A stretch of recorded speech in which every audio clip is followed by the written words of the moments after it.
Sa bisperas ng balik eskwela, paaralan sa Quezon City nasunog. Ilang paaralan sa ibang bahagi ng bansa binaha.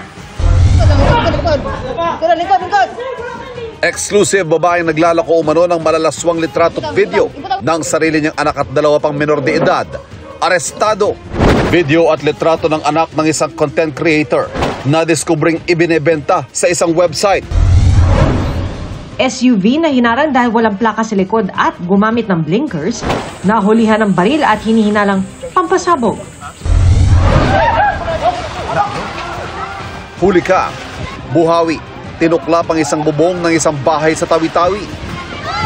Isa pang huli cam, lalaki sa Coronadal City pinagtulungang bugbugin sa labas ng bar. Ang emosyonal na paglabas ni Shuvi Etrata at Clarice de Guzman sa bahay ni Kuya. Pero si Shuvi, binibirong tila panalo pa rin ang puso.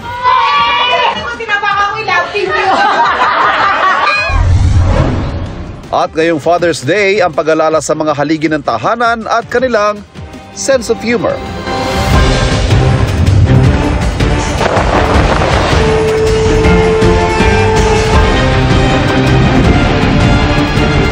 Nakatuto kami.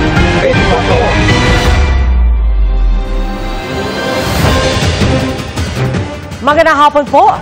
Inimpound ang isang taxi at haharap sa LTO ang driver nito matapos mag-viral online dahil sa sobrang paniningil sa isang pasahero sa NAIA.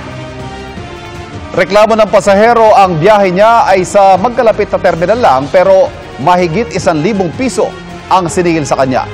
Yan ang tinutukan ni Jonathan Andal. Exclusive. Kuya, tara naman! 1,000 na lang yan. Huwag naman.